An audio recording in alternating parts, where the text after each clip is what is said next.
चलो, रेजोनेंस के बाद आपने देखा होगा यहां पे प्लस आई माइनस आई से हमने देख लिया है।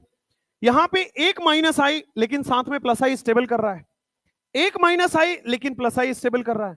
यहां पे एक ही माइनस आई सारा ही अनस्टेबल हो रहा है, या फिर आप डिग्री से भी देख सकते थे।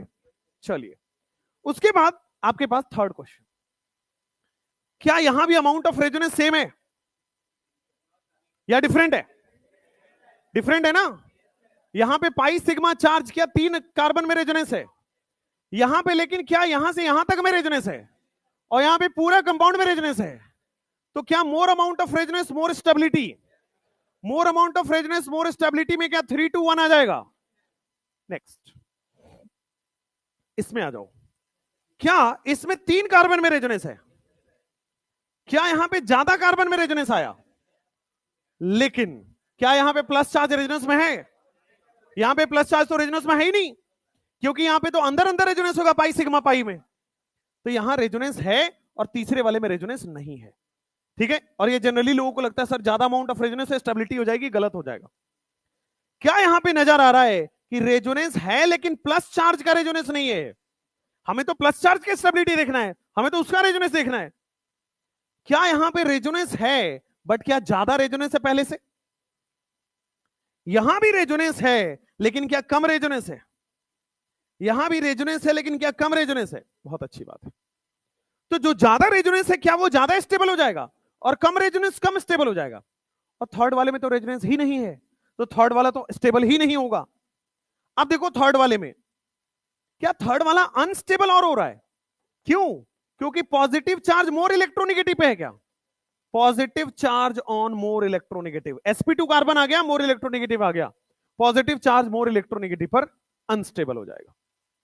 अच्छी बात है। क्वेश्चन नंबर 5, यहां पे आप देखोगे क्या प्लस चार्ज है, वहां भी प्लस चार्ज है, सेम है। बेंजीन है सेम है। इसका मतलब हमें ग्रुप पे फोकस करना है। जैसे ही ग्रुप पे गया, डायरेक्टली अटैच एटम के पास लोन पेयर था क्या? अगर डायरेक्टली अटैच एटम के पास लोन पेयर है तो क्या ये प्लस एम शो कर रहा है? और क्या ये डायरेक्टली अटैच एटम के पास पोलर पाई बॉन्ड आ गया है? और अगर पोलर पाई बॉन्ड हो तो माइनस एम शो कर रहा है। प्लस चार्ज को प्लस एम स्टेबल करता है अनस्टेबल? प्लस चार्ज को माइनस एम स्टेबल करेगा अनस्टेबल? तो जो स्टेबल होगा उसको पहले लिख दिया, अनस्टेबल हो गया उसको दूर लिख दिया। नेक्स्ट आ जाओ, यहां भी देखोगे प्लस चार्ज सेम है, बेंजीन सेम है, हल्का सा डिफरेंस है ग्रुप का। यहां पे अगर आप देख पा रहे हो तो NH2 ग्रुप है, लोन पेयर है, यहां भी है। भाई लोन पेयर में दिक्कत थोड़ी है, लेकिन हमने पढ़ा हुआ है कि अगर लोन पेयर ऑर्थोपेरा पे होगा तभी वो मेसोमेरिक लगाएगा। लोन पेयर अगर ऑर्थोपेरा पे है तो क्या वो प्लस एम लगा रहा है? और इंडक्टिव पे क्या मेसोमेरिक लगता है, सॉरी मेटा पे क्या लगता है? ये मेटा पे मेसोमेरिक लगता है। मेटा पे कौन लगेगा? तो माइनस आई लगाएगा क्या? क्योंकि मोर इलेक्ट्रोनिगेटिव है तो माइनस आई लग रहा है। क्या प्लस चार्ज को प्लस एम स्टेबल करता है अनस्टेबल करता है? प्लस चार्ज को माइनस इफेक्ट स्टेबल करेगा अनस्टेबल? तो क्या ए स्टेबल हो गया और बी अनस्टेबल हो गया है? नेक्स्ट क्वेश्चन, देखो सब कुछ यहां फिर भी सेम है, प्लस चार्ज सेम है, बेंजीन सेम है, बस आपको ग्रुप का डिफरेंस देखना है ना, ग्रुप का डिफरेंस देखना है। क्या पोलर पाई बॉन्ड लग गया ऑर्थोपेरा पे? तो क्या माइनस एम लग गया ऑर्थोपेरा पे? लेकिन क्या ये इंडक्टिव है? कौन अलाउ कर रहा है उधर से? क्यों अलाउ कर रहे हो? नेक्स्ट, यहां पे देख लो, उसको लॉक कर दो अंदर से, तो कोई उठ के लॉक कर दो पास वाला, दोनों, वो भी लॉक है। चलो नेक्स्ट, यहां पे देख लो, क्या इंडक्टिव लगेगा या मीजोमेरिक लगेगा? क्योंकि ऑर्थोपेरा पे मीजोमेरिक लगता है, यहां तो आपको इंडक्टिव लगेगा। अब इंडक्टिव में माइनस आई लग रहा है प्लस आई लग रहा है, क्योंकि मोर इलेक्ट्रोनिगेटिव है। sp carbon more electronegative, minus I लगाएगा, पहले वाला अनस्टेबल, दूसरा वाला भी अनस्टेबल। भाई पॉजिटिव चार्ज को प्लस इफेक्ट स्टेबल करता, माइनस तो अनस्टेबल कर दिया। लेकिन क्या ये स्ट्रॉन्ग इफेक्ट है, पावरफुल इफेक्ट है? तो ज्यादा स्टेबल, ज्यादा अनस्टेबल कर दिया, ज्यादा अनस्टेबल कर दिया, और ये कम अनस्टेबल हुआ है।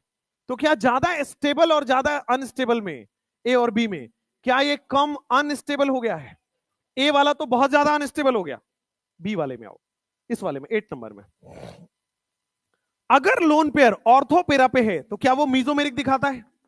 तो यहां भी मीजोमेरिक दिखाएगा, यहां भी मीजोमेरिक दिखा रहा होगा। बढ़िया बात है, हो गया।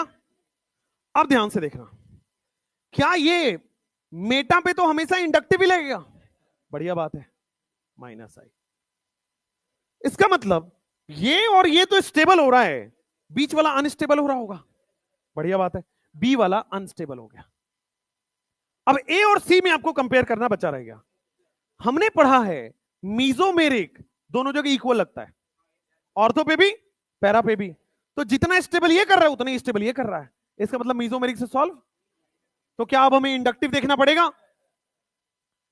तो देखो, ऑर्थो पे, पैरा पे, मेटा पे हर जगह इंडक्टिव लगता है, लेकिन ऑर्थो पे क्या इंडक्टिव ज्यादा लग गया? भाई मोर इलेक्ट्रोनिगेटिव है, -i ज्यादा लगा दिया, और ये दूर है तो क्या -i कम लग गया? अब बोर्ड पे देखना, -i तो अनस्टेबल कर रहा है, लेकिन ज्यादा -i है कि ज्यादा अनस्टेबल कर दिया? कम -i है क्या कम अनस्टेबल किया है? तो क्या आपके पास सी कम अनस्टेबल हुआ है, ए ज्यादा अनस्टेबल हो गया है, फिर सी ए बी आ गया। आया समझ में? क्वेश्चंस कभी डायरेक्ट मीजोमेरिक और ये नहीं आएगा, मीजोमेरिक और इंडक्टिव मिला के ही आएगा। ठीक है, ध्यान से क्वेश्चन नंबर 9 में और इसको क्लैरिटी देते हैं। यहां पे देखो, सारे सेम है, केवल ग्रुप डिफरेंट है। क्या पोलर पाई बॉन्ड है NO2 के पास? NO2 के पास पोलर पाई बॉन्ड होता है, तो अगर ऑर्थोपेरा पे पोलर पाई बॉन्ड है तो क्या ये -m शो कर रहा है? क्या ऑर्थोपेरा पे पोलर पाई बॉन्ड है तो क्या ये -m शो कर रहा है? और मेटा पे तो हमेशा इंडक्टिव लगता है, और मोर इलेक्ट्रोनेगेटिव है तो -i लगा देगा। बढ़िया, आप देखोगे तो प्लस चार्ज को -m -i अनस्टेबल कर रहा है, लेकिन क्या ए और सी ज्यादा अनस्टेबल कर रहा है क्योंकि पावरफुल है ना? तो इन तीनों में सी जो है बेचारा बच गया, सी ज्यादा स्टेबल हो गया। सॉरी, बी वाला ज्यादा स्टेबल हो गया। अब ए और सी सेम अमाउंट में अनस्टेबल है। आप देखते हैं, क्या आप मीजोमेरिक सॉल्व में इंडक्टिव सोचोगे? इंडक्टिव दूर लगा है तो क्या कम लग रहा होगा? इंडक्टिव पास लग रहा होगा तो क्या ज्यादा लग रहा होगा? अब ध्यान से देखना, क्या इंडक्टिव पास लग रहा है, ज्यादा लग रहा है, क्या अनस्टेबल हो गया? क्या दूर है तो कम अनस्टेबल हो गया है? तो कम अनस्टेबल हुआ है और ये ज्यादा अनस्टेबल हो गया है, तो क्या BAC आ जाएगा? ठीक हो गया। नेक्स्ट, अगेन यहां पे ग्रुप देखना है आपको। क्या NO2 -m लगाएगा +m लगाएगा? पोलर पाई बॉन्ड है, क्या ये -m लगाता है? क्या ये OH +m लगा देगा? लेकिन मेटा पे तो इंडक्टिव सोचना है, मोर इलेक्ट्रोनेगेटिव है लेस इलेक्ट्रोनेगेटिव है? मोर इलेक्ट्रोनेगेटिव होने की वजह से -i। CH3 के बारे में तो सोचना ही नहीं है, इंडक्टिव पे +i लगेगा, +i लगे, इंडक्टिव सॉरी मेटा पे हमेशा इंडक्टिव ही लगेगा, या तो +i या तो -i।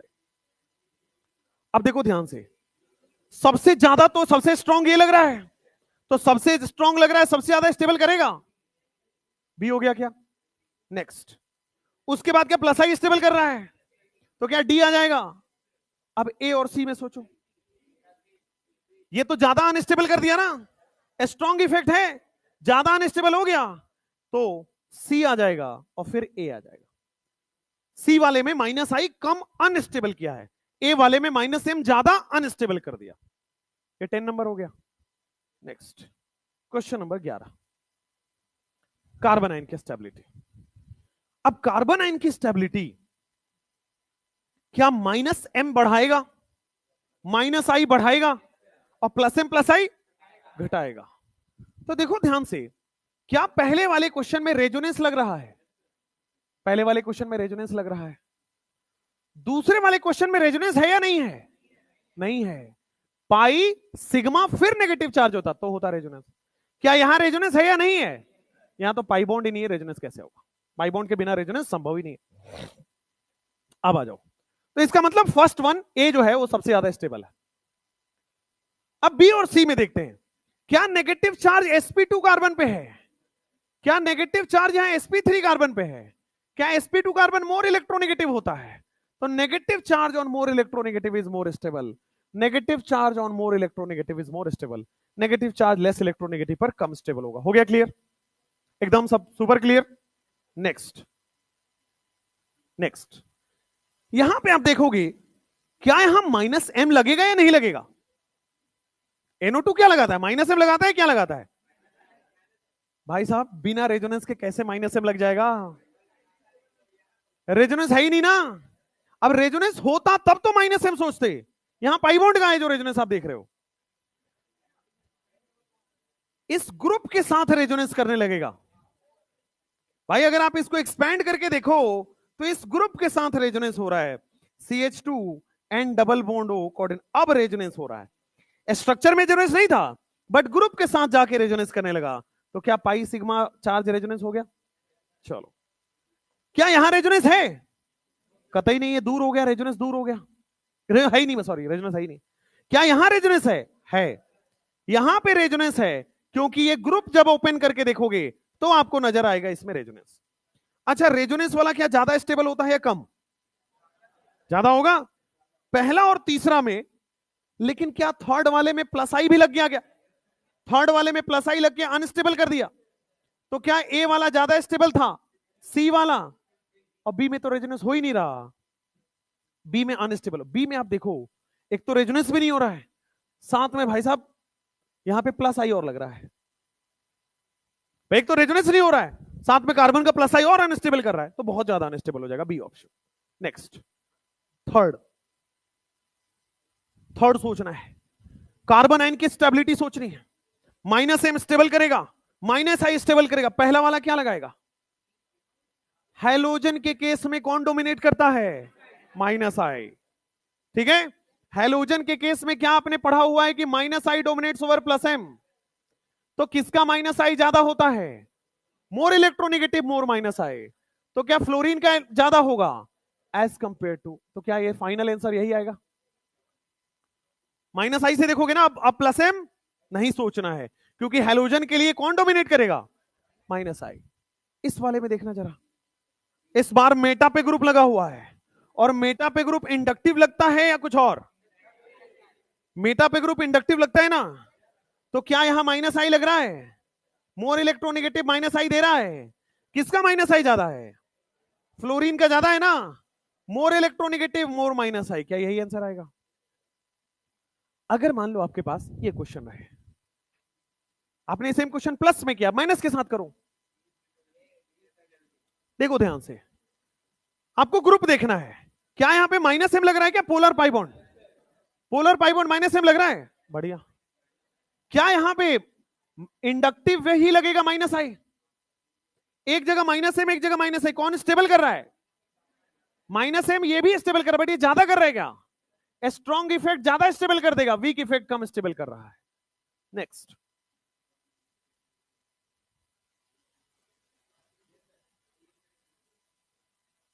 देखते हैं ध्यान से।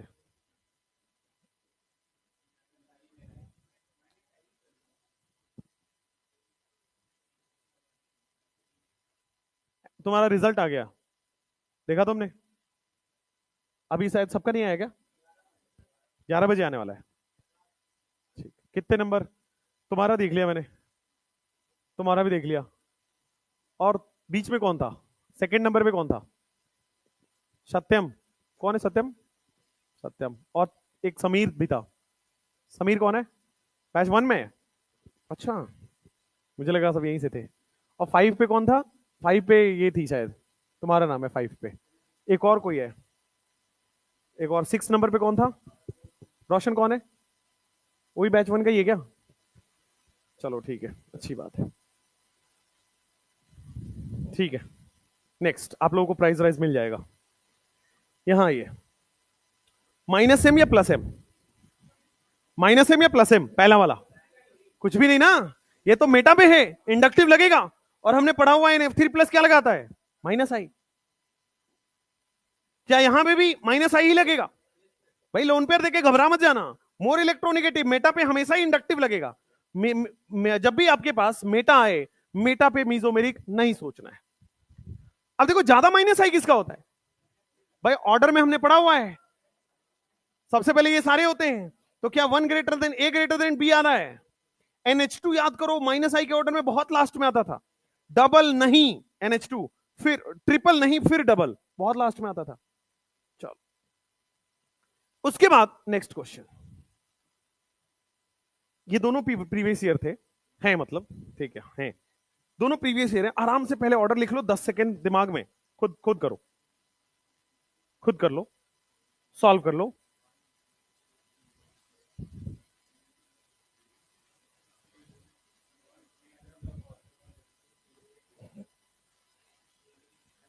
अच्छा देखते हैं, अब आओ सॉल्व करते हैं। आपने सोच लिया क्या NO2 polar pi bond para पे आ गया, पोलर पाई बॉन्ड पैरा पे आ गया तो क्या माइनस एम शो कर रहा है, क्या पोलर पाई बॉन्ड यहां पे इंडक्टिव लगाएगा, क्या माइनस आई लगा देगा, लेकिन क्या प्लस एम लग जाएगा, क्या यहां माइनस आई लग रहा है, अच्छी बात है। तो इसका मतलब सबसे ज्यादा स्टेबल तो ये कर रहा है ना, माइनस चार्ज को माइनस इफेक्ट सबसे ज्यादा स्टेबल करता है, माइनस चार्ज को माइनस वाला सबसे ज्यादा स्टेबल कर दिया। अब आओ, क्या सी वाला तो सबसे अनस्टेबल हो गया होगा, सी वाला तो देखो सबसे अनस्टेबल कर दिया, माइनस चार्ज को प्लस दिया वो भी प्लस एम, सबसे स्ट्रॉन्ग इफेक्ट सबसे स्टेबल अनस्टेबल कर दिया।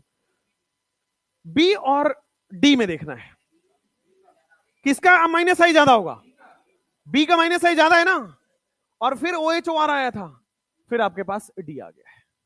हो गया क्लियर, सिंपल है। नेक्स्ट देखो यहां पे पैरा पे है, माइनस एम या प्लस एम सोचेंगे, माइनस एम होगा प्लस एम होगा, पोलर पाई बॉन्ड है ना, सी डबल बॉन्ड हो। मेटा पे क्या सोचेंगे, इंडक्टिव, माइनस आई प्लस आई, sp2 कार्बन हो गया, माइनस आई लगाएगा। पैरा पे लोन पे आने पे क्या प्लस एम हो जाता है, क्या यहां पे माइनस आई हो जाता है। अब देखो सबसे ज्यादा स्टेबल कौन है भाई, सबसे ज्यादा स्टेबल क्या हो रहा है, ए वाला हो रहा है क्या, फिर सबसे कम स्टेबल सी हो रहा है क्या, बी और डी में सोचो किसका माइनस आई ज्यादा है, बी का, माइनस आई के ऑर्डर में ऑलरेडी लिखा हुआ है, तो A B D C, minus I का जिसका ज्यादा ऑर्डर है ज्यादा स्टेबल करेगा, कम ऑर्डर है कम स्टेबल करेगा, सिंपल कहानी है। Next question number 9, question number 9,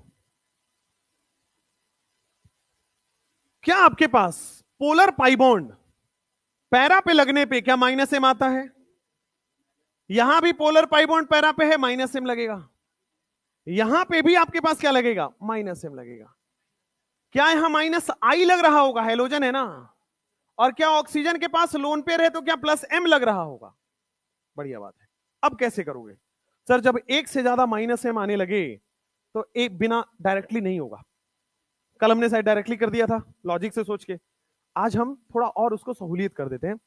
minus M और प्लस एम का 4-5 कंपाउंड का ऑर्डर है, देखो क्या है, माइनस और प्लस एम का ऑर्डर एग्जिस्ट नहीं करता है, ठीक है, माइनस आई या प्लस आई का ऑर्डर तो होता है,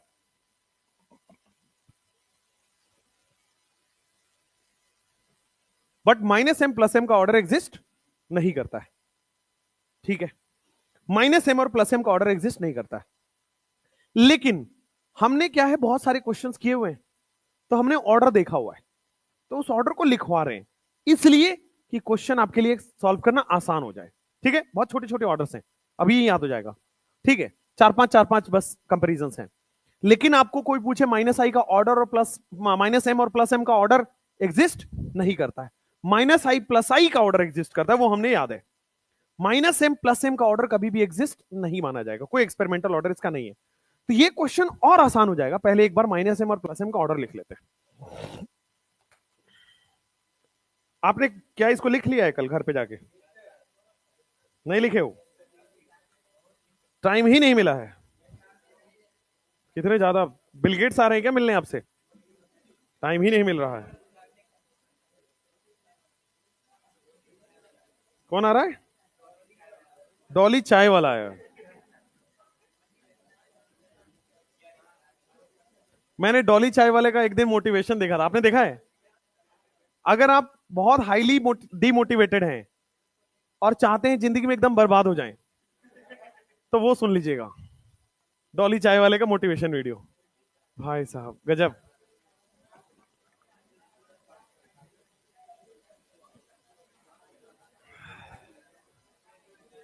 मुझे उस इंसान में, मुझे लगता है कि एक्सपेरिमेंट करना चाहिए, उसमें जरूर नंबर ऑफ हड्डियां कम है। वो 206 नहीं हो सकते भाई। कितने होते हैं वैसे बैठ दिया? 206 ही होता है ना, उसमें तो 204 205 ही लगता है एक आध। हाँ पहले मैं ऑर्डर लिखवा दूं फिर। कितना? 308 होता है। तुम आदि मानव पैदा हुए हो क्या? लिख लो भाई, ऑर्डर ऑफ माइनस एम।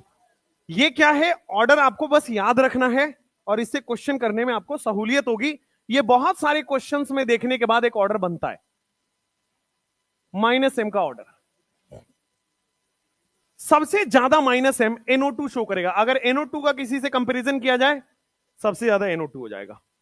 फिर उसके बाद sp कार्बन का C ट्रिपल बॉन्ड N आ जाता है। फिर आपके सामने एल्डिहाइड आ जाता है C डबल बॉन्ड OH, और फिर आपके सामने एसिड आ जाता है। अगर आप ध्यान दें तो क्या यही ऑर्डर माइनस आई में भी था? अगर आप ध्यान दें तो क्या यही ऑर्डर माइनस आई में भी था? भाई सेम ही ऑर्डर था ना माइनस आई का भी। चलो अच्छी बात है, मतलब एग्जैक्टली सेम नहीं था लेकिन इन ग्रुप्स का ऑर्डर तो सेम ही था। चलो बस यही याद रखना, माइनस एम में इतना ही है, प्लस एम बहुत छोटा सा ग्रुप है, अभी अभी याद भी हो जाएगा। एल्डिहाइड ज्यादा है एसिड से। प्लस एम में CH2 minus, NH minus, O minus, फिर आपके पास आ जाता है NH2 एंड देन आपके पास OHOR। बस ये याद रखेंगे तो क्वेश्चन करना सहूलियत हो जाएगा, दैट्स इट। ये बस आपको याद रखना है।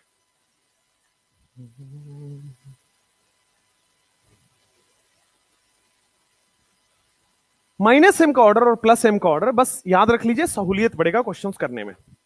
अब उन क्वेश्चंस को करते हैं, अब इन क्वेश्चंस को करते हैं जल्दी।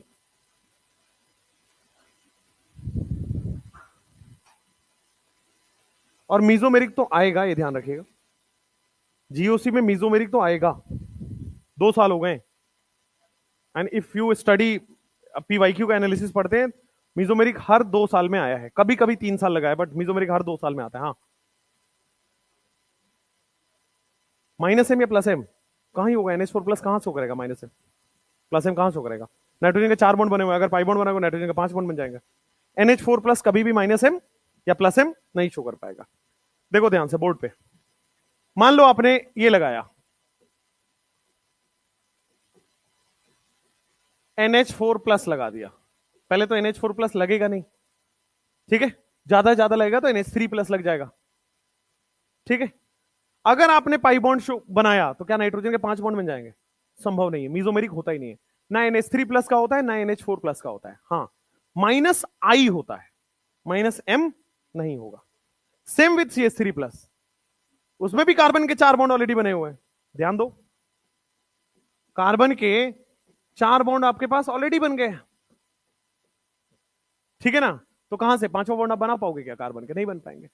चलो नेक्स्ट, तो उसमें NH4 प्लस और सारे कार्बोकेटाइंस वगैरह नहीं बनेंगे। नेक्स्ट, अब आते हैं इस क्वेश्चन को जो हमने छोड़ा हुआ था। यहां पे आइए, किसका माइनस एम ज्यादा है भाई? किसका माइनस एम ज्यादा है? NO2 का। तो NO2 सबसे ज्यादा स्टेबल कर देगा।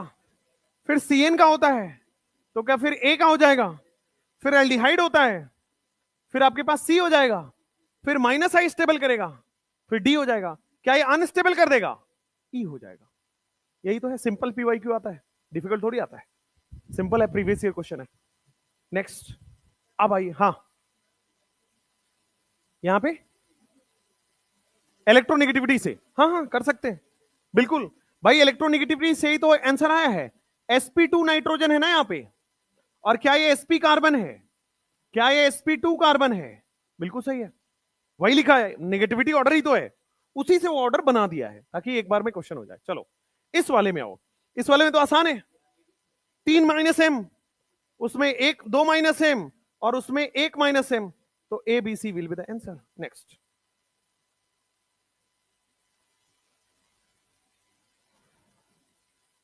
सोचो what will be the answer. 30 second सोच लो, आंसर खुद की कॉपी में लिख लो, फिर मैं बताता हूं।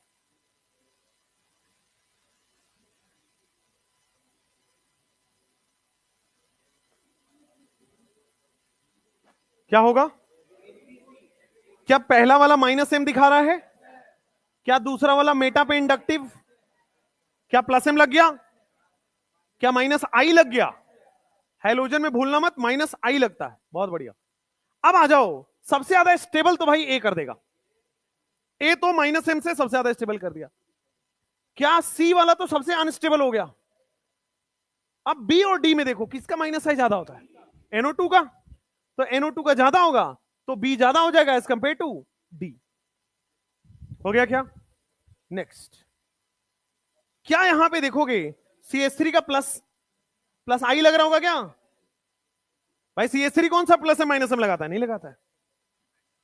हाइड्रोजन क्या लगाता है? वेरी गुड, -i लगाता है। क्या यहां भी मेटा पे -i ही लगेगा? क्या -m लग जाएगा इस बार? पैरा पे -m लग गया।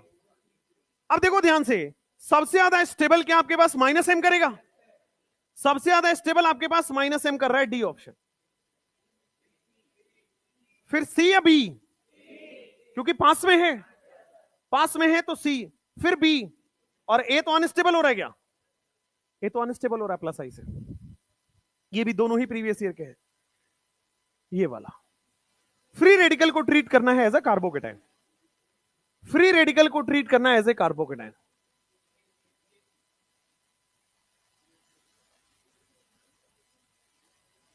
Free radical same as carbocation.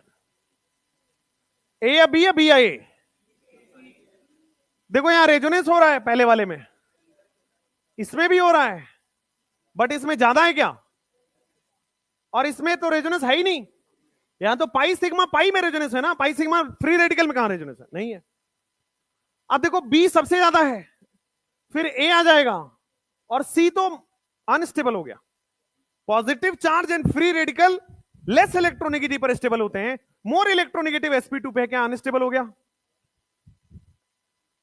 अब देखो यहां पे स्टेबिलिटी, पॉजिटिव चार्ज मानो और इसको कर लो। पहले वाले में क्या +m लग रहा है क्या? ऑर्थो पैरा पे +m लग जाता है, मेटा पे मोर इलेक्ट्रोनेगेटिव -i लगा देगा। तो क्या ये आपके सामने +m से अनस्टेबल हो रहा है, स्टेबल हो रहा है? लेकिन क्या अभी बराबर स्टेबल है? अब आपको देखो बी तो अनस्टेबल हो गया, सबसे पहली बात बी तो अनस्टेबल कर दिया। ए और सी में ध्यान से देखना है, क्या -i लग रहा है? और -i ज्यादा लग जा रहा है पास में, और क्या ये -i लग रहा है लेकिन दूर लग रहा है? और -i दूर लग गया तो कम। देखो ये अनस्टेबल किया, ये भी अनस्टेबल किया, लेकिन ये ज्यादा अनस्टेबल कर दिया क्या? और ये कम अनस्टेबल किया है क्या? तो ज्यादा अनस्टेबल कर दिया ए को, कम अनस्टेबल कर दिया सी को। तो क्या सी ए बी आ जाएगा? यही ऑर्डर है, ये सेम ऑर्डर प्लस के साथ भी तो किया हुआ था। नेक्स्ट, ये क्वेश्चन करो,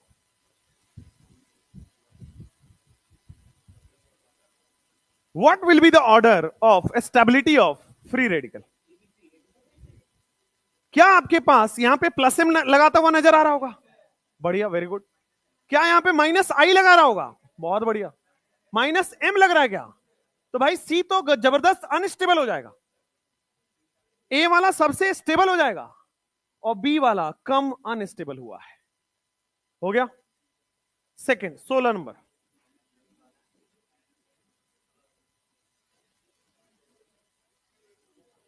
क्या आपके पास यहां पे देखो CH3 तो +i ही लगाएगा ना, NO2 -m लगा देगा ऑर्थो पे, CF3 -i लगा देगा। चलो, तो सबसे ज्यादा स्टेबल तो सी हो रहा है। फ्री रेडिकल और पॉजिटिव चार्ज को कौन स्टेबल करता है? Plus effect. अब देखो बी वाला तो सबसे ज्यादा अनस्टेबल हो गया, तो क्या आपके पास ए आ जाएगा? सी ए भी आ रहा है। इसी टाइप के क्वेश्चन आपके पास नीट एग्जाम में आते हैं, ठीक है, सेम लेवल के क्वेश्चन आते हैं, एग्जैक्टली सेम। बहुत ज्यादा दिमाग नहीं लगाना है, बहुत आसान भी नहीं देगा, मीडियोकर एवरेज लेवल के सवाल देगा। अब यहां से आपको पढ़ना है, ठीक है।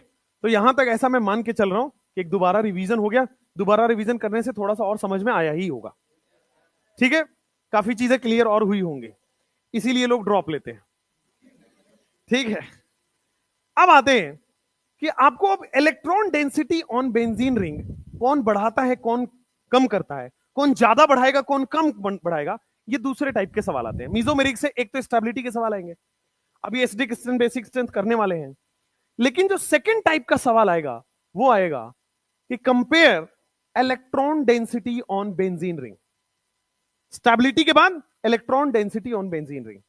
तो आपने बेंजीन रिंग की इलेक्ट्रॉन डेंसिटी पढ़ा तो है, रिपीट कर देता हूं, साथ में लिखेंगे।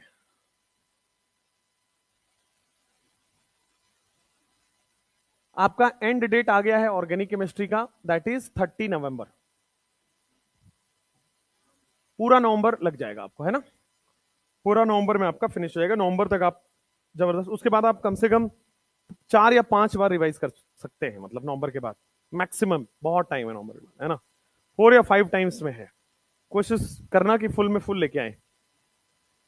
चलिए, क्यों, उसका रीजन यही है कि भाई नोट से बाहर नहीं जाएगा, ठीक है। लेकिन अगर आप इसी भरोसे बैठे रहोगे कि नोट्स ही पढ़ लें तो भी नंबर नहीं आएगा। जब तक नोट्स का एप्लीकेशन नहीं करोगे, नोट्स वाला क्वेश्चन भी याद नहीं होगा। आप कुछ भी कर लो, है ना, हम भी वीडियो बनाएंगे 100% हमारे कॉपी से आया, लेकिन आपके नंबर तभी आएंगे जब आप कॉपी छोड़ के बाकी चीजें भी करें। This is harsh reality, right. Copy को 10 बार तो करना ही है, उसके बाद ही बाहर के सवाल होंगे, बाहर के सवाल नहीं होंगे क्या ही कर सकते हैं। Electron density on benzene ring, सबसे पहले बात करते हैं प्लसम ग्रुप की। अच्छा एक बात बताओ, प्लसम ग्रुप इलेक्ट्रॉन डोनेटिंग ग्रुप है, इलेक्ट्रॉन एक्सेप्टिंग ग्रुप है? इलेक्ट्रॉन डोनेट करेगा, अच्छी बात है, इलेक्ट्रॉन डोनेटिंग ग्रुप है।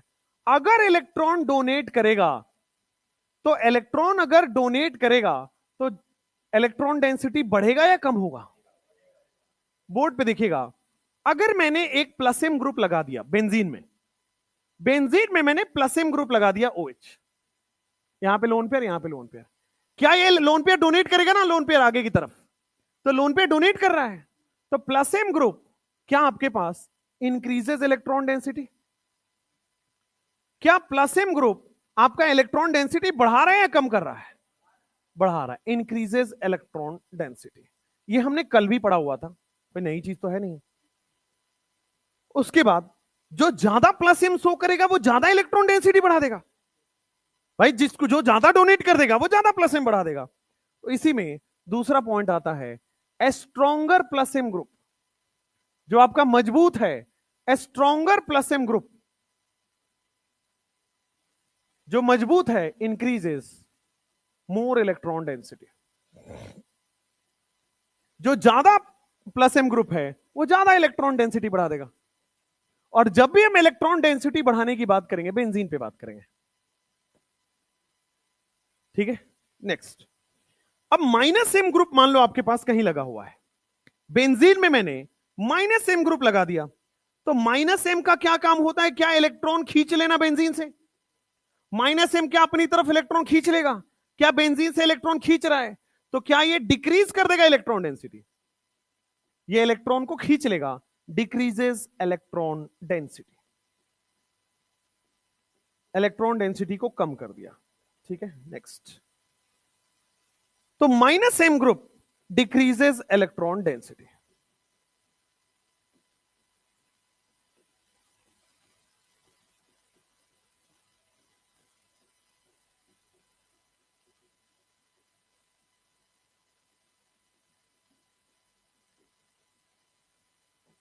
Minus M group decreases electron density.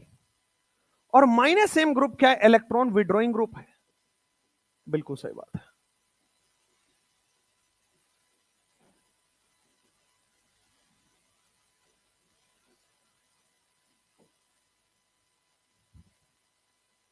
जो जितना माइनस आई होगा उतना ही ज्यादा इलेक्ट्रॉन डेंसिटी को कम कर देगा। ए स्ट्रॉन्गर माइनस आई डिक्रीजेस, ए स्ट्रॉन्गर माइनस आई डिक्रीजेस मोर इलेक्ट्रॉन डेंसिटी या डिक्रीजेस इलेक्ट्रॉन डेंसिटी मोर। जो ज्यादा स्ट्रॉन्ग है वो ज्यादा इलेक्ट्रॉन डेंसिटी को कम करेगा। जैसे सिंपल सा लॉजिक है, 1 मिनट के अंदर लिख डालो।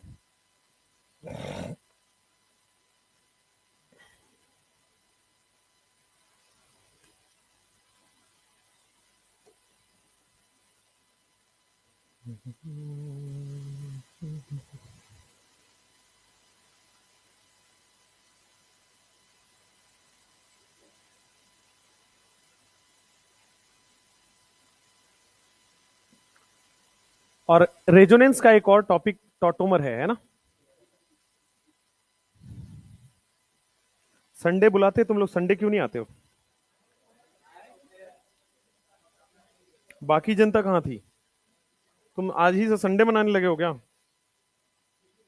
संडे वनडे बेटा कॉलेज में नहीं मनता है, आपको यहां कहां मिलेगा? एक और चीज, मैं नीचे वाले बैच से भी पूछ रहा था कि मैं सोच रहा हूं, मैं कल रात में यही प्लान किया कि मैं आइजर और नाइजर का एक कोर्स लॉन्च करूं। आइजर या नाइजर, अब क्या होता है नहीं पता है तुम लोग, बस एक एग्जाम है, बस एक एग्जाम है आइजर और नाइजर का, राइट? तो क्या होगा अगर आपने इस बार का मेरिट लिस्ट देखा है? देखो, मैं उस मकसद के लिए काम करता हूं कि आपका भला हो। आपका मेडिकल में ही भला हो ये जरूरी नहीं है, आपकी नौकरी लग जाए। मुझे पता है सब मिडिल क्लास से हैं, अगर आपकी नौकरी लग जाए 1.5-2 लाख से ऊपर, तो आप खुशी से जिंदगी बिता सकते हो, राइट? Per month. गार्ड की नौकरी नहीं है जो सालाना 1.5 लाख की नौकरी मिलेगी। किसे यार, तुम मोटिवेशन ही खराब कर देते हो मेरा। 1.5 लाख रुपया सर साल का, गजब लोग हैं यार।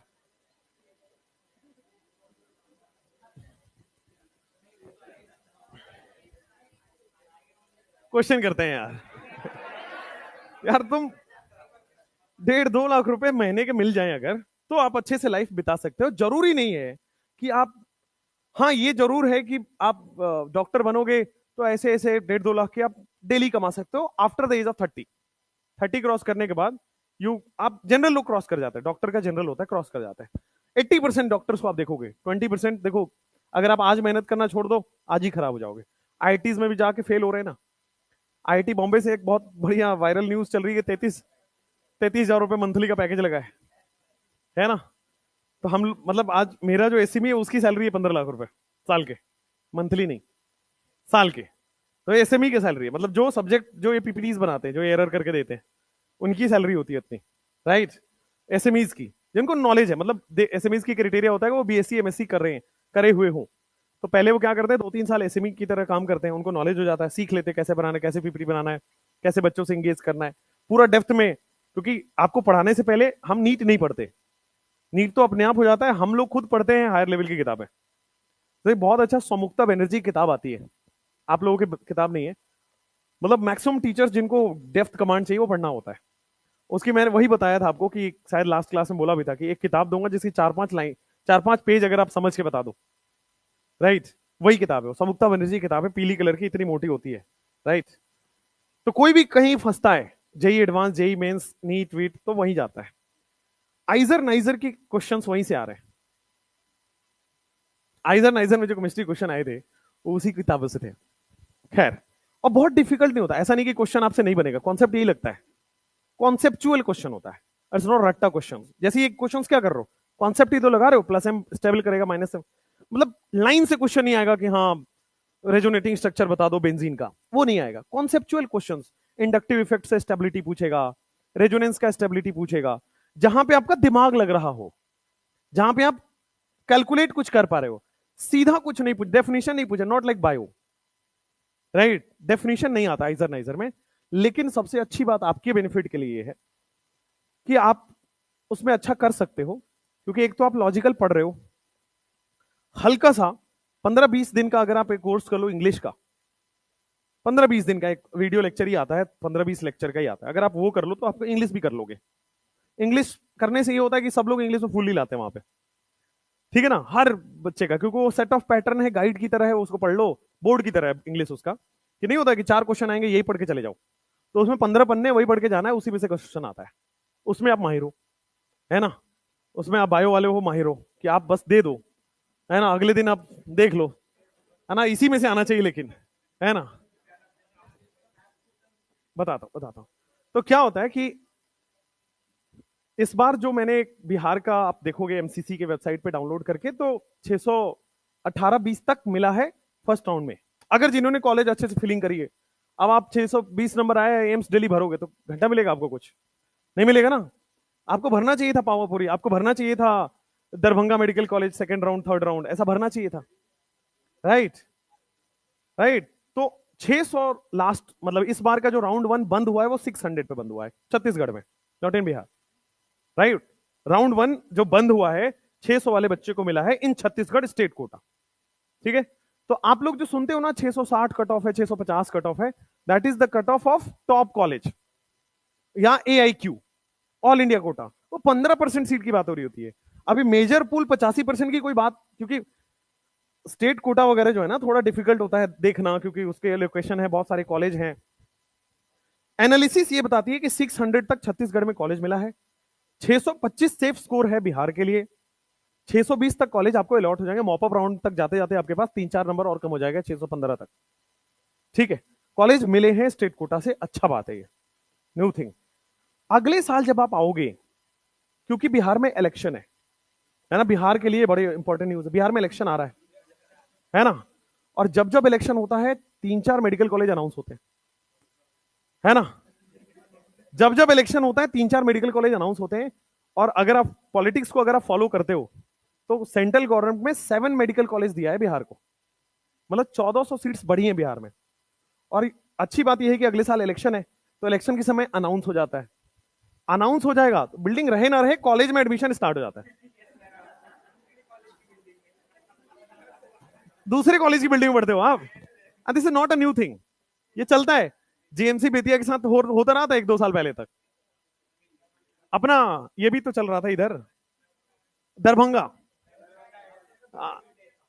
दरभंगा एम्स की बात कर लो, दरभंगा एम्स भी दूसरे कॉलेज में चलता है, तो अच्छी बात है, मतलब कोई बुरा चीज नहीं है। डिग्री पे ये थोड़ी पूछेगा कि आप किस बिल्डिंग में पढ़े थे, आप एमबीबीएस डॉक्टर हो, आप कहीं भी पढ़ो, है ना। अच्छी बात यह है कि आपको मेडिकल कॉलेज मिल जाएगा, हॉस्टल मिल जाएगा, आप आराम से रहो पढ़ो, है ना। कौन पढ़ा देगा आपको 14-15 हजार सालाना में medical medical college, government medical seat मिल जाए तो अच्छी चीज है। तो बिहार में अगले साल कट ऑफ 4-5-7 नंबर और नीचे आने की उम्मीद है, बिकॉज नहीं 7 कॉलेज नहीं तो 5 तो होना ही होना है।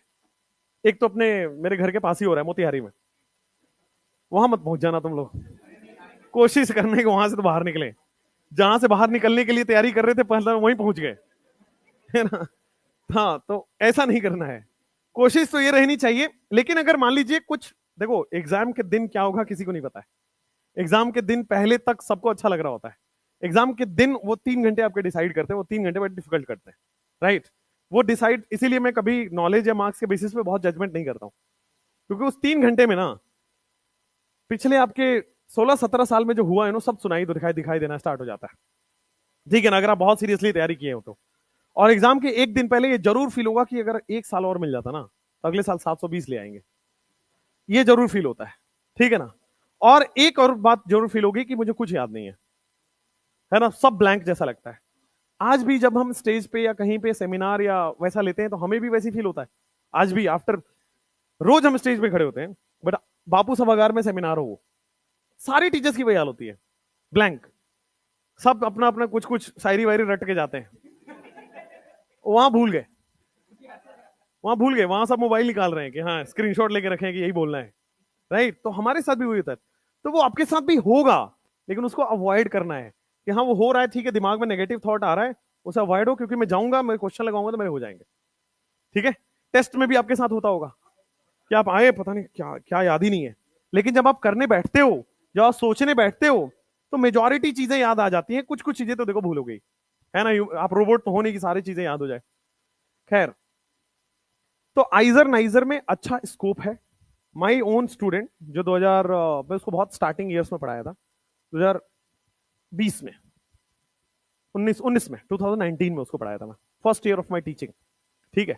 तो उसमें बहुत कम बच्चे पढ़ते थे, तो उसमें के सारे बच्चे का नाम याद है, सब बच्चे का शक्ल याद है, सब सेव वे नंबर नंबर, सब अच्छा ही कर रहे हैं ऑलमोस्ट।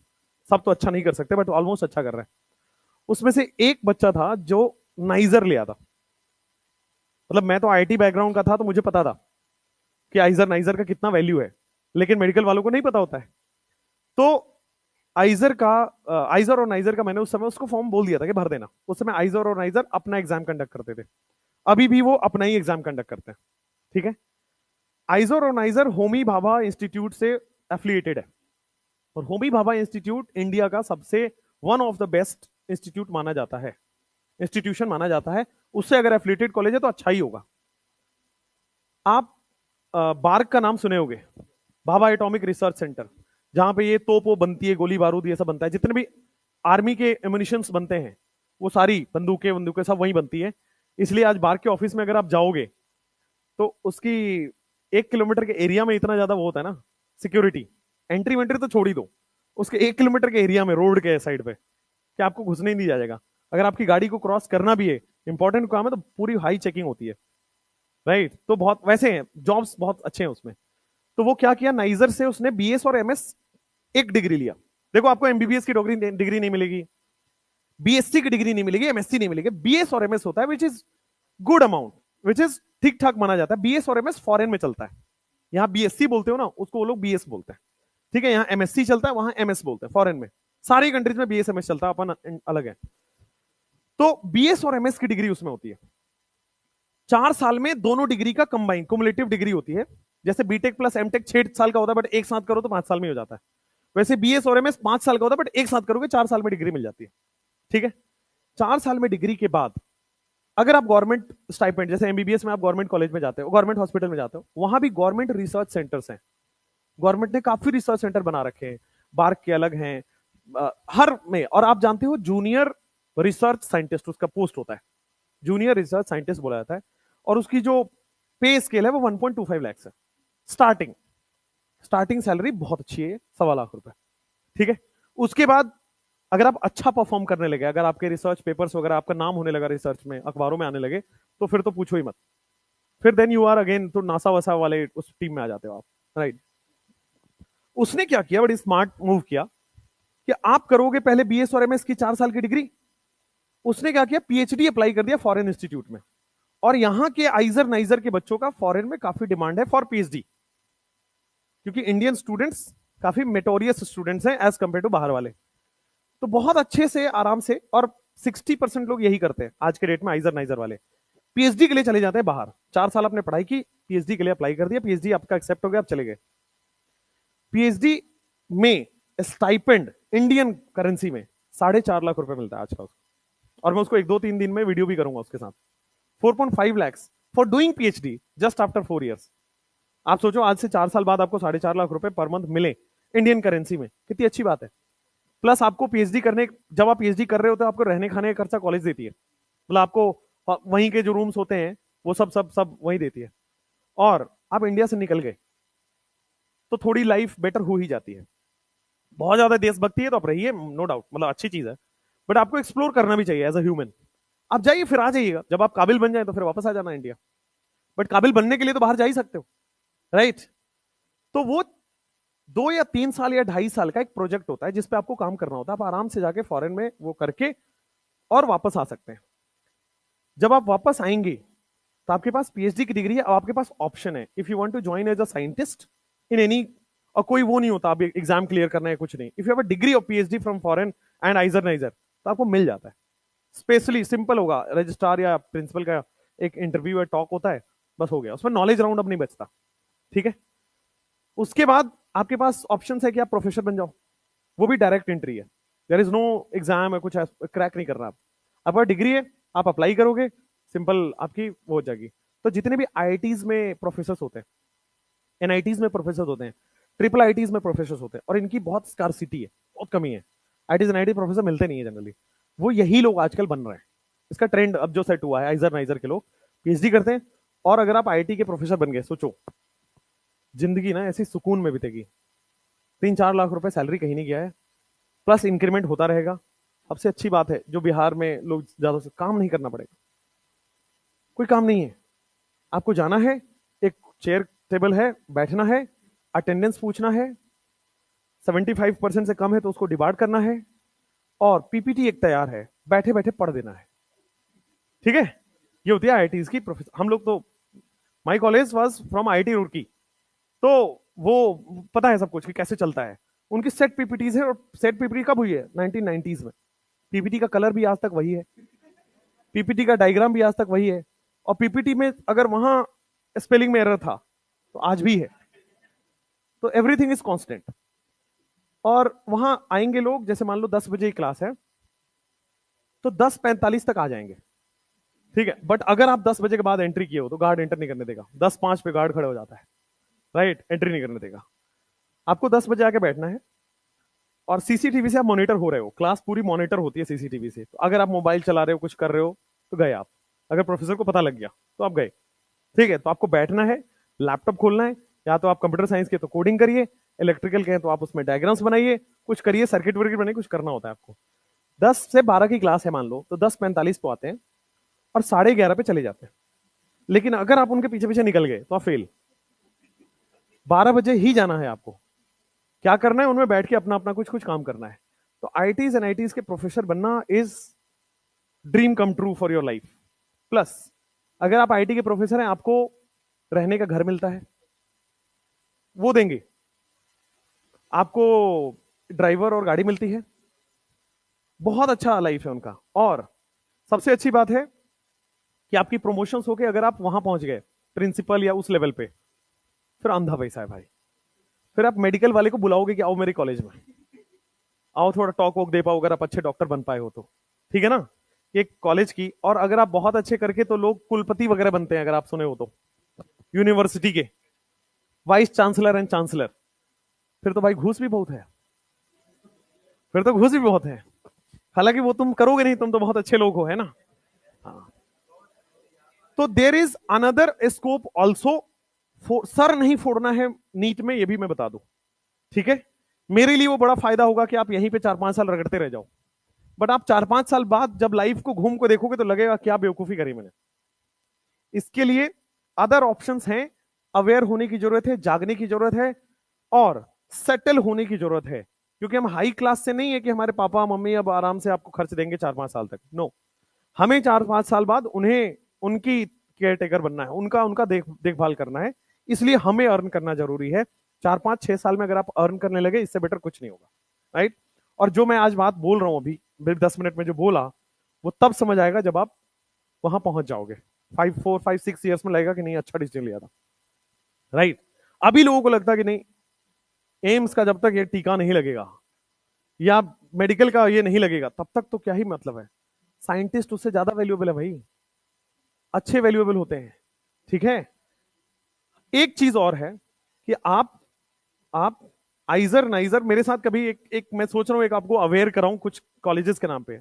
आइजर नाइजर ही नहीं है, एक ये ऑप्शन है, अदर ऑप्शन ही बहुत हैं, खूब हैं,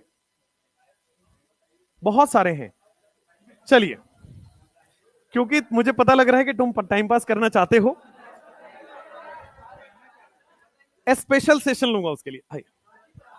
आ जाए। देखो, जब आप यहां आ गए हो ना, तो हम आपको सारा फॉर्म भरवा देंगे, आप टेंशन ना लेना। दिसंबर आने दो, नवंबर तक सिलेबस इसीलिए तो कंप्लीट कर रहे हैं कि उसके बाद यही सब तो करना है।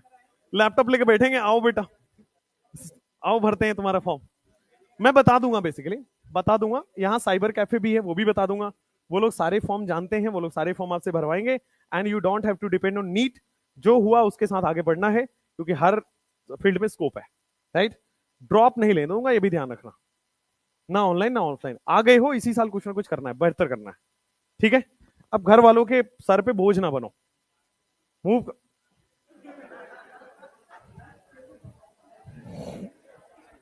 ये वही है, 1.5 लाख रुपए पर सालाना वाला है, वही है ये।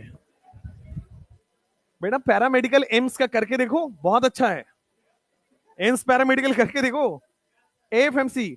अच्छा, कुछ लड़कियां क्या होती हैं, उनको एमएनएस के बारे में नहीं पता होता है, लड़कों को पता भी नहीं है, आपका एग्जाम ही नहीं है ये। एमएनएस मिलिट्री नर्सिंग सर्विस होती है, आर्मी की जॉब है, राइट। राइट, ये भी पैरामेडिकल ही कोर्स है, but safe secure government job में क्या चाहिए आपको, राइट? एमएनएस की जॉब अच्छी होती है, बहुत लोग करते हैं। ड्रॉप करने से तो अच्छा है एमएनएस कर लो, वहां जाके पार्शियल ड्रॉप कर लेना, but you should have a degree. अगले साल हाथ में कोई कॉलेज या कोई डिग्री होनी चाहिए। लाइफ बदलती है, एक ही चीज पे भागते रहोगे वो नहीं होगा कुछ अच्छा। चलो बताओ, किस बेंजीन रिंग में इलेक्ट्रॉन डेंसिटी ज्यादा है और किस इलेक्ट्रॉन डेंसिटी किस बेंजीन रिंग में कम है?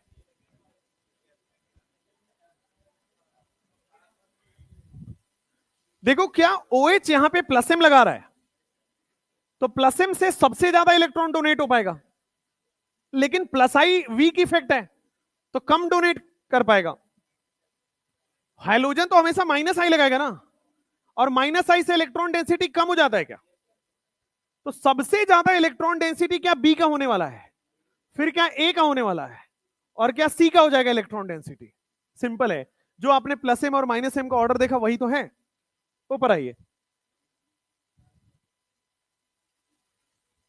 एक कंपाउंड है वहां पे CCl3, इसके बारे में क्या ख्याल है आपके? माइनस, और भी चलो कुछ पहले से जो पढ़े हो, CCl3 क्या दिखाता है?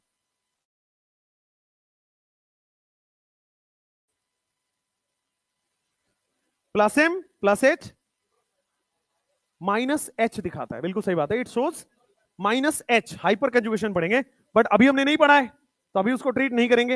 ये क्वेश्चन दोबारा आएगा जब हम एच पढ़ चुके होंगे। बट अभी के लिए आंसर बताइए, क्या ये प्लस आई शो कर रहा है? क्या अभी के हिसाब से ये माइनस आई शो करेगा? क्या ये माइनस एम शो कर रहा है? भाई तो यहां पे सारी इलेक्ट्रॉन डेंसिटी क्या एक ही है जो बढ़ा रहा है? ए वाला, बी वाला कम कर रहा है, सी वाला कम कर रहा है, सी वाला ज्यादा कम कर रहा है। सी वाले की डेंसिटी सबसे कम होगी। नेक्स्ट, साथ साथ लिखते चलो।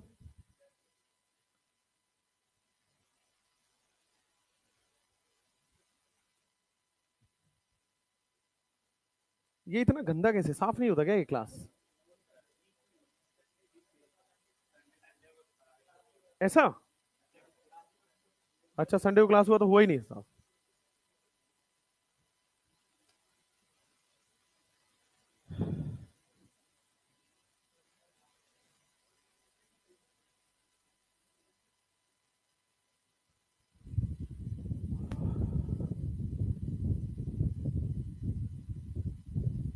इस बार सरप्राइजिंगली आपको बता देता हूँ, सेठ जीएस कॉलेज के बारे में सुना है आपने? महाराष्ट्र का कॉलेज है, बहुत अच्छा कॉलेज है, यहाँ पे AIQ से भी काफी अच्छा कॉलेज है, one of the best college in Maharashtra. सेठ जीएस में लोगों ने बहुत अच्छा ऑप्शन, मतलब उसको बहुत चूज किया है। और उसका रीजन पता है वहां के लोग क्या बता रहे हैं? कि लास्ट ईयर वहां फेस्ट बहुत अच्छा हुआ था।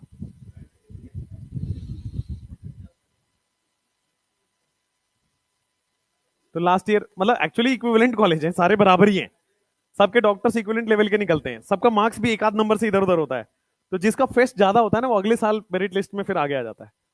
तो वहां पे कंपटीशन पता है किस बात का चलता है? पढ़ाई तो अच्छा चल ही रहा है, फेस्ट अच्छा कराना है, तब और अच्छे बच्चे आएंगे। आरजी कर गए हैं भाई, आरजी कर का भी अच्छा गया है, 6 12 6 13 तक गया है, उसमें भी देखा है मैंने। कैलकाटा में जाना, अगर कैलकाटा में अच्छे कॉलेजेस हैं, कैलकाटा में अगर जाना तो CMC जाना, CMC is good college, Calcutta medical college is good college. ठीक है, एम्स कल्याणी भी ठीक है। मंगलगिरी नहीं है, मंगलागिरी है वो, मंगलगिरी। ऐसे गधे, नाम तक नहीं पता है कॉलेज का, मंगलगिरी जाना है, वाह। मंगलागिरी होती है भाई वो, एम्स मंगलागिरी है वो। ठीक है, अच्छा है।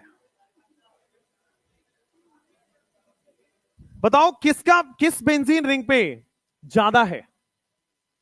क्या यहां पे प्लस एम लग रहा है, इलेक्ट्रॉन डेंसिटी बढ़ रहा है? क्या ये वाले के पास भी लोन पेयर, यहां भी प्लस एम लग रहा है? क्या यहां भी प्लस एम लग रहा है? लेकिन क्या मैंने कल बोला था ये लॉयल नहीं है, ये पहले से ही रेजोनेंस कर रहा है, और ये तो बहुत खराब है, दो दो जगह रेजोनेंस कर रहा है। जो पहले से रेजोनेंस कर रहा होता है उसको बोला जाता है इंटरनल रेजोनेंस कर रहा है। भाई पहले से ही रेजोनेंस कर रहा है इंटरनली, इसको कहते हैं इंटरनल रेजोनेंस कर रहा है। और ये ज्यादा इंटरनल रेजोनेंस कर रहा है क्या? It is showing more internal resonance. तो जो उसका खुद का रेजोनेंस है, क्या वो डोनेट करेगा या नहीं करेगा? कम करेगा। लेकिन तो क्या ए का सबसे ज्यादा हो गया, फिर बी का, सी में तो कम डोनेट करेगा, कम डोनेट करेगा तो उसकी इलेक्ट्रॉन डेंसिटी भी कम बढ़ेगी। तो इलेक्ट्रॉन डेंसिटी भी आसान है, प्लस एम और माइनस एम ही है, और कोई अलग से नहीं है। अब चलते हैं एसिडिक स्ट्रेंथ ऑफ मीजोमेरिक। ठीक है, acidic strength, basic strength of mesomeric पढ़ेंगे फिर। एसिडिक स्ट्रेंथ आप सोचो जीओसी में कितनी बार पढ़ते हो, इंडक्टिव में, मीजोमेरिक में, हाइपर कंजुगेशन में, और फिर फाइनल एक एसिडिक स्ट्रेंथ अलग है वो, सबको मिला के।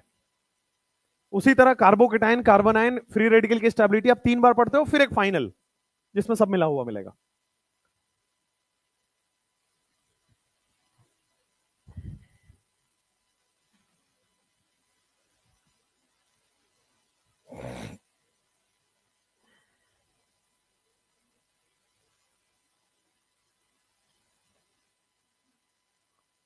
हो गया?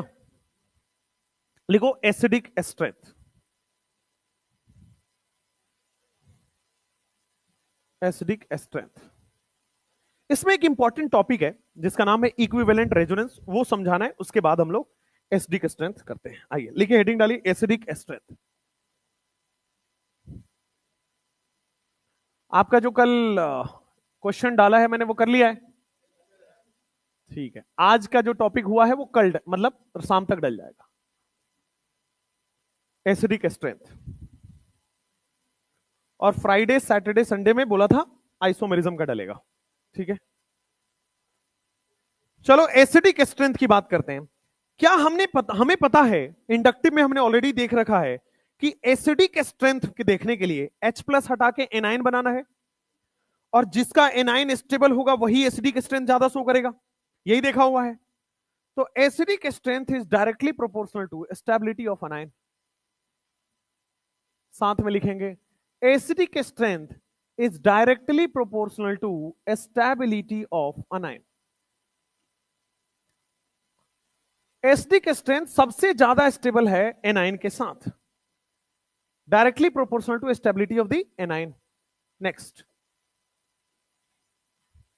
उसके बाद एनाइन की स्टेबिलिटी क्या माइनस एम से होगी? क्या माइनस एम बढ़ाएगा इसको, और प्लस एम इसका स्टेबिलिटी कम करेगा?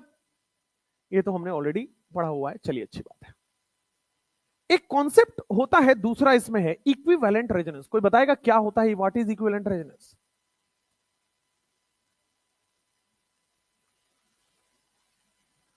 अगर रेजोनेंस बराबर हो रहा हो, या अगर रेजोनेटिंग स्ट्रक्चर इक्वल हो रहे हो, इसी को बोलते हैं इक्विवेलेंट रेजोनेंस। अगर रेजोनेंस करने के बाद इक्वल रेजोनेटिंग स्ट्रक्चर या सेम रेजोनेटिंग स्ट्रक्चर्स हैं, उसको कहते हैं equivalent resonating structure. Compound having equal resonating structure, या लिखो सेम रेजोनेटिंग स्ट्रक्चर, ऐसे कंपाउंड जिसका रेजोनेटिंग स्ट्रक्चर सेम हो, ऐसे कंपाउंड जिसका रेजोनेटिंग स्ट्रक्चर सेम हो, क्या उसको हम लोग इक्विवेलेंट रेजोनेंस कहते हैं? और एक बात बता दूं, इक्विवेलेंट रेजोनेटिंग स्ट्रक्चर या इक्विवेलेंट रेजोनेंस जो होता है वो बहुत हाईली स्टेबल होता है as compared to normal resonance. जैसे मान लो मैं एक कंपाउंड दे रहा हूं एग्जांपल के तौर पे, C double bond O minus. मान लो यहां पे ये कंपाउंड दे दिया CH3, क्या रेजोनेंस इस वाले पार्ट में होगा? बोर्ड पे देखो। और जब आप वर्ड 1 2 3 लगाओगे तो क्या आपके पास रेजोनेटिंग स्ट्रक्चर ये वाला आ गया? तो क्या जहां रेजोनेंस हो रहा है वो इक्वल हो गया क्या?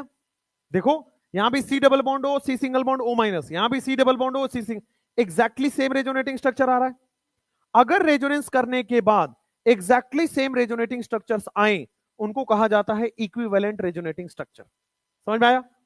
अगर रेजोनेंस करने के बाद एग्जैक्टली सेम रेजोनेटिंग स्ट्रक्चर्स दिख रहे हैं यहां पे, इसको कहते हैं इक्विवेलेंट रेजोनेटिंग स्ट्रक्चर्स। और इक्विवेलेंट रेजोनेटिंग स्ट्रक्चर्स जो होते हैं वो हाईली स्टेबल होते हैं एज कंपेयर टू नॉर्मल। लिख लो,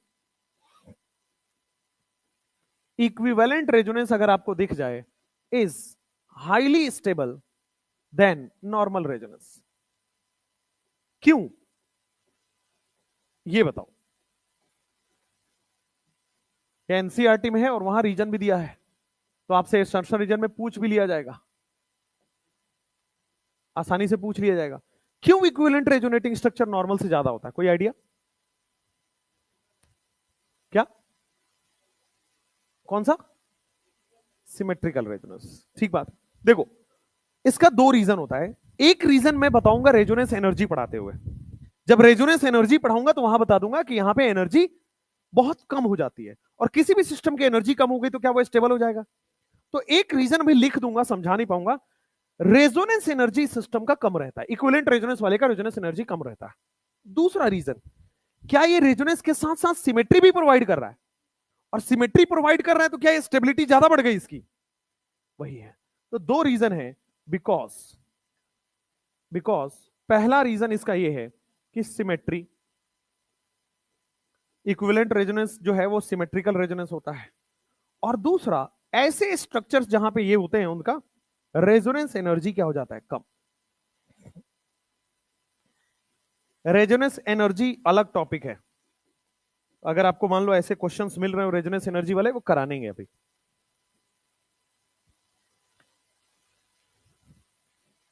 अगले वीक में आपका हाइपर कंजुगेशन पहले होगा, ठीक है?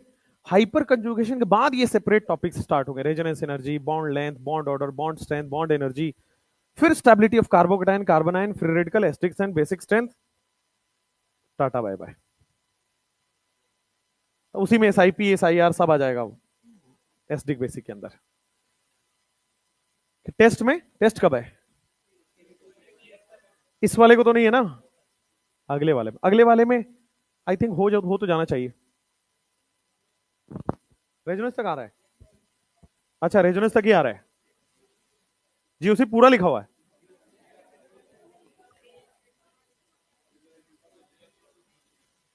आइसोमेरिज्म तो पूरा आएगा ही, वो तो आपका हो भी गया।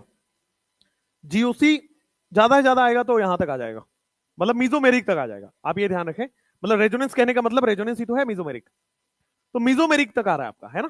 जो आज हम पढ़ा रहे हैं वहां तक आएगा, अगले 31 तक, ठीक है? रेजोनेंस बोल दे तो ऐसा मत समझ लेना कि रेजोनेंस तक ही है, मीजोमेरिक ही रेजोनेंस है, ठीक है ना? रेजोनेंस का मतलब मीजोमेरिक तक। चलिए, इसका मतलब हम लोग सिलेबस आगे निकाल लिए, बहुत बढ़िया। एनर्जी क्या होता है वो अगला टॉपिक है, हाइपर कंजुगेशन के बाद एक टॉपिक है वो पढ़ाऊंगा, पूरा एक लेक्चर लगेगा इसमें। नॉट, अगर छोटा टॉपिक होता तो बता देता, बाद में बताऊं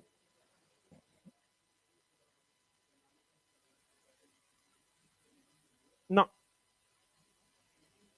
अगर रेजोनेंस एनर्जी समझना है तो एक लाइन में समझ लीजिए, जो अगर रेजोनेटिंग स्ट्रक्चर 5 हैं तो उसमें से एक सबसे स्टेबल रेजोनेटिंग स्ट्रक्चर होगा, एक सबसे वीक रेजोनेटिंग स्ट्रक्चर होगा। सबसे स्टेबल और सबसे वीक एनर्जी गैप जो होता है इसी को बोलते हैं रेजोनेंस एनर्जी। ये थ्योरेटिकल है, बट क्वेश्चन इससे लगेगा नहीं, क्वेश्चन के लिए भी पढ़ाऊंगा। आइए एसिडिक स्ट्रेंथ देखते हैं बेटा, सबसे पहले बोर्ड पे, बोर्ड पे देखना है। अगर मैं पहले वाले क्वेश्चन में देखूं तो क्या मैं H प्लस निकालने के बाद मेरे पास इक्विवेलेंट रेजोनेंस आ गया क्या? H प्लस निकालने के बाद क्या इक्विवेलेंट रेजोनेंस आया? और बताओ क्या दूसरे वाले में इक्विवेलेंट है क्या? नहीं है। क्यों, बताता हूं, ध्यान से देखना। इक्वल, इसका रेजोनेटिंग स्ट्रक्चर बनाओ, जैसे आप रेजोनेटिंग स्ट्रक्चर बनाओगे तो क्या आपके पास कुछ इस तरह से बन गया? क्या रेजोनेटिंग स्ट्रक्चर इक्वल है क्या?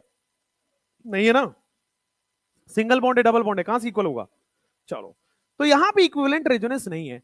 पहले वाले में क्या है? Equivalent resonating structure. और हमने पढ़ा है नॉर्मल वाले से इक्विवेलेंट रेजोनेटिंग स्ट्रक्चर कई ज्यादा गुना स्टेबल होता है, नॉर्मल वाले से इक्विवेलेंट रेजोनेटिंग स्ट्रक्चर कई ज्यादा गुना बड़ा रेजोनेंस होता है, इक्विवेलेंट RS नॉर्मल RS। तो एसिडिक स्ट्रेंथ किसका ज्यादा होगा? जो स्टेबल है, ठीक है? सेकंड नंबर क्वेश्चन में बताओ, PHO माइनस और RO माइनस। पीएच का मतलब क्या बेंजीन रिंग होता है, तो बेंजीन रिंग पे O माइनस लगा है, क्या उसमें रेजोनेंस हो रहा है? और R का मतलब कुछ भी हो सकता है, CH3 C2H5। तो क्या ये अनस्टेबल हो गया क्या? प्लस आई लगता है ना, यहां पे प्लस आई लगने से अनस्टेबल हो रहा है, और ये रेजोनेंस लगने से स्टेबल हो रहा है। तो रेजोनेंस लगने से स्टेबल हो रहा है, इसकी एसिडिक स्ट्रेंथ ज्यादा हो गई। क्वेश्चन नंबर 3 देखो, अब क्वेश्चन कर लो फिर आराम से लिखना। क्वेश्चन नंबर 3 में कौन ज्यादा एसिडिक है? OH या कार्बोक्सिलिक एसिड? क्यों? माइनस। देखो, अगर आप पहले वाले में H प्लस हटाते हो तो क्या यहां पे O माइनस लग रहा है, नहीं लग रहा? क्या आप दूसरे वाले में अगर आप H प्लस हटाते हो तो क्या आपके पास C double bond O minus लगा कि नहीं लगा? क्या इस वाले में इक्विवेलेंट रेजोनेटिंग स्ट्रक्चर है? यहां पे देखो ना, इक्विवेलेंट आ गया। अगर इक्विवेलेंट आ गया तो क्या स्टेबल ज्यादा हो जाएगा? नेक्स्ट क्वेश्चन करो।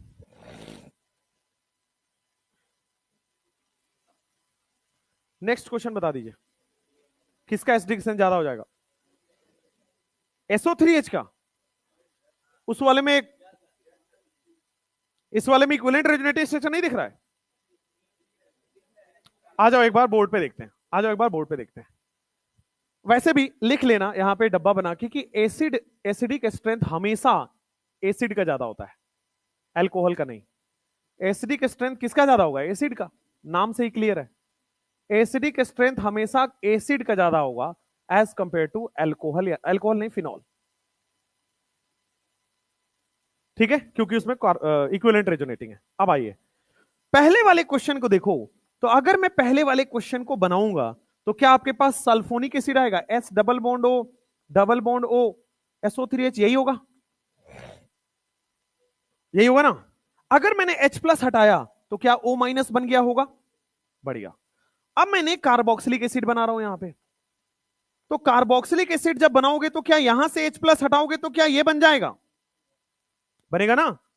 अब आप देख पा रहे हो यहां भी रेजोनेटिंग स्ट्रक्चर सेम आ रहा है। देखो, इक्विवेलेंट रेजोनेटिंग स्ट्रक्चर है भाई। यहां O माइनस आ गए, डबल बॉन्ड O चला जाएगा। एक बार यहां O माइनस आ गए, यहां डबल बॉन्ड O चला जाएगा। तो क्या यहां पे ज्यादा इक्विवेलेंट रेजोनेटिंग स्ट्रक्चर है और क्या यहां पे कम इक्विवेलेंट रेजोनेटिंग स्ट्रक्चर है? तो कौन ज्यादा एसिडिक होगा? Sulphonic acid. अब एक डाउट नहीं आया मन में कि सर कार्बोक्सिलिक एसिड को हमने आईयूपीएस में पढ़ा हुआ है, फिर यहां सल्फोनिक एसिड बोल रहे हैं? भाई वो नेमिंग के लिए बस वो सीनियरिटी बताए, एसिडिक ऑर्डर थोड़ी था वो तो बस सीनियरिटी बताएगी, सीनियर जूनियर है वो, नेमिंग थोड़ी, वो एसिडिक स्ट्रेंथ थोड़ी बताती है। हाँ चलो, तो यहां पे सल्फोनिक एसिड ज्यादा एसिडिक होता है as compared to carboxylic acid.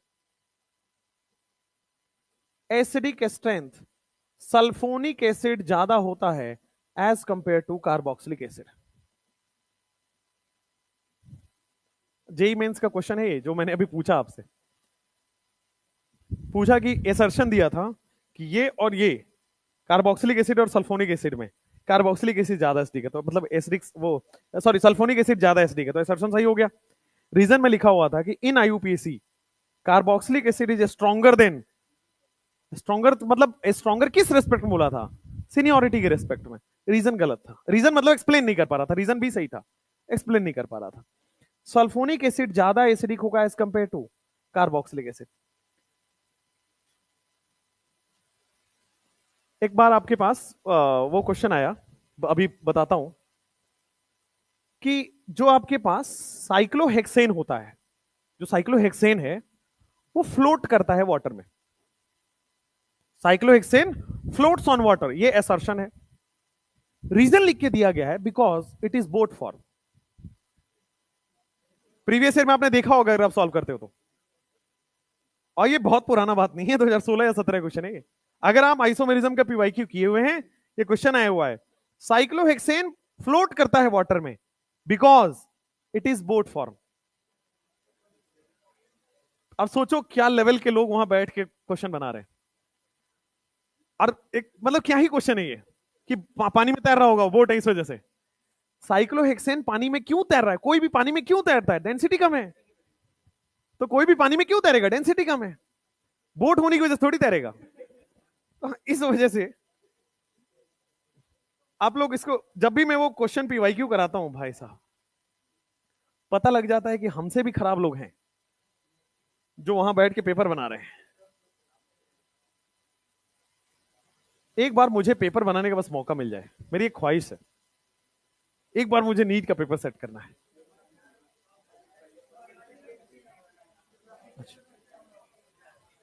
System का हिस्सा पढ़ना पड़ेगा, धांधली हो जाएगा। अच्छा भाई, एक पेपर ऐसा बनना चाहिए जो 16 के 16 सवाल किसी से हिले ना, है ना, तो मजा आए। पहले क्या देखते हैं, मीजोमेरिक, तब माइनस, अगर फेल कर गया तो माइनस आई लगाएंगे। हाँ चलो next.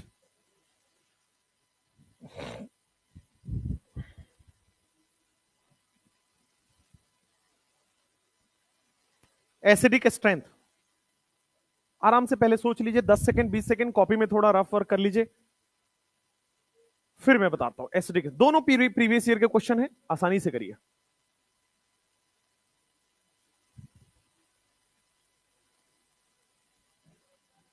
One two three four five, बहुत बढ़िया, गुड।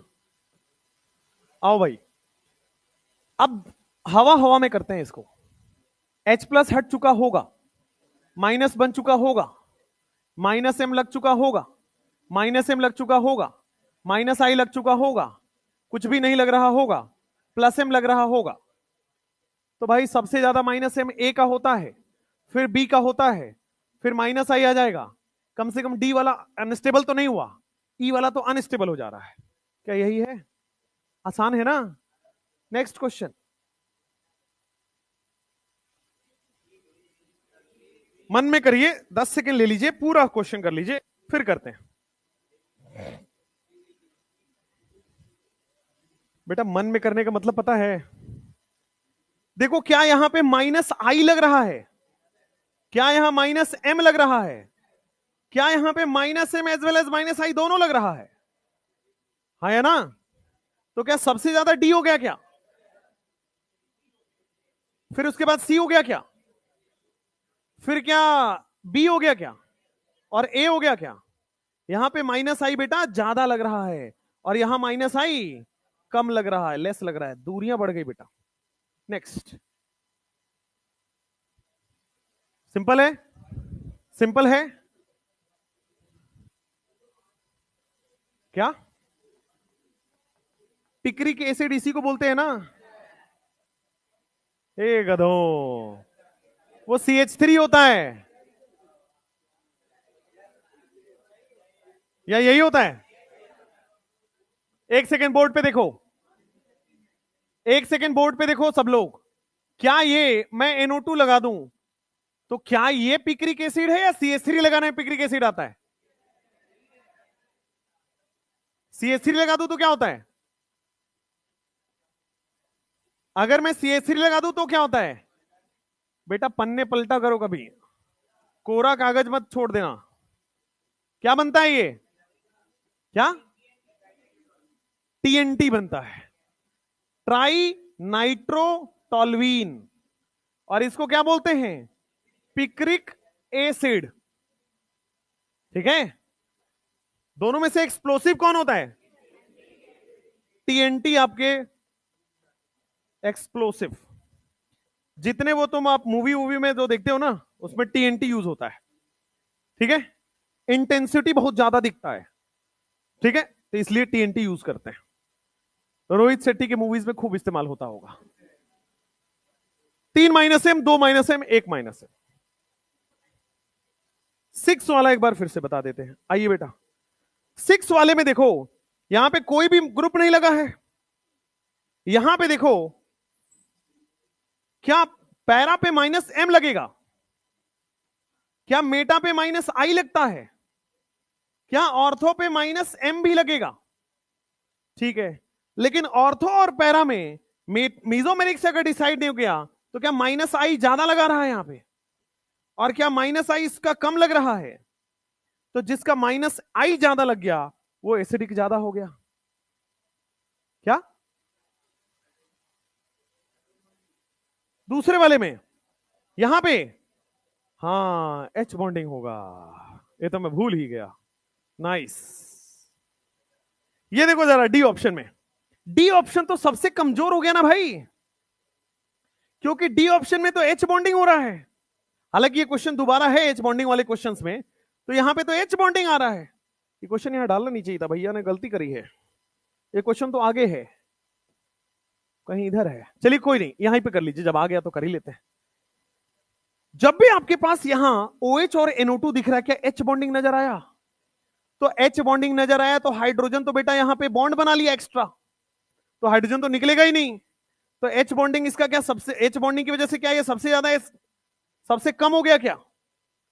फिर बाकी में देखो, गुड गुड गुड नाइस। नहीं भाई SIP यहां नहीं लगेगा। नेक्स्ट D आ गया। फिर आते हैं आपके पास A और B में, बता दो। अब तो A और C, B और C में तो C हो गया, फिर B हो गया, फिर A हो गया। इसमें SIP नहीं लगेगा बेटा, ठीक है। नेक्स्ट नेक्स्ट, हालांकि यहां का क्वेश्चन नहीं था, डाल दिया, अब क्या करें, कर देते हैं। नेक्स्ट इस पे आइए, सेकेंड नंबर क्वेश्चन 8। NO2 क्या -M लगाएगा? CN क्या -M लगाएगा लेकिन कम लगाएगा? यहां पे क्या +M लगा के अनस्टेबल कर देगा? तो A का सबसे ज्यादा है, फिर B का -I कम हो गया, C हो गया, D अनस्टेबल हो जाएगा क्या? कहां पे? नहीं, वो H बॉन्डिंग नहीं होगा। वहां पे क्या होता है, रिंग घूम जाता है, आगे पढ़ाऊंगा एसिडिक स्ट्रेंथ में, रिंग घूम जाएगा, वो SIR SIP का पार्ट है, ठीक है। सेकंड में भी, सेकंड में भी नहीं होगा, बता दूंगा, घूम जाएगा, बताऊंगा बाद के क्वेश्चन। अभी आंसर सही है, अभी आंसर 1 2 3 ही होगा, ठीक है। वो आपके दिमाग में जो चल रहा है H बॉन्डिंग और SIR SIP आगे का पार्ट है, आएगा अभी। नेक्स्ट, इसमें आपने कर लिया ABCD, ठीक है। क्या ये वाले में एसिडिक स्ट्रेंथ किसका ज्यादा है? क्या -M लग रहा है यहां पे? क्या +M लग रहा है? क्या +I लग रहा है? और वहां कुछ भी नहीं लग रहा है। क्या A का सबसे ज्यादा होगा, B का कम हो गया, D हो गया, फिर C कम अनस्टेबल हुआ है, B वाला तो सबसे ज्यादा अनस्टेबल हो गया है, तो ADCB will be the answer, ठीक है। एसिडिक स्ट्रेंथ का क्वेश्चन ऐसे ही होने हैं। नेक्स्ट, अब आइए भाई बेसिक स्ट्रेंथ। तो बेसिक स्ट्रेंथ में क्या +M के डायरेक्टली प्रोपोर्शनल हो जाएगा कार्बोकेटाइन, और -M के इनवर्सली प्रोपोर्शनल। पहला क्वेश्चन का क्या, ब्रेक नहीं, 1 बजे तक छोड़ दें, 1 बजे छोड़ देंगे, आज छोड़ देंगे, आज छोड़ देंगे, आज छोड़ देंगे भाई, नहीं कोई धोखा नहीं होगा, नहीं नहीं, पहले बेसिक तो करो यार, आज क्वेश्चन मतलब कुल मिलाकर क्वेश्चन ही फिनिश हो जाएगा।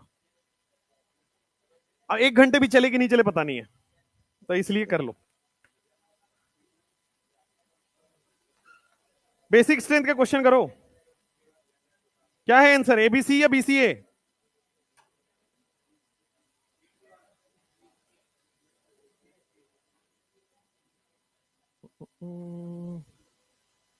क्वेश्चन तो है, क्वेश्चन तो है 28 एप्लीकेशन 29 30।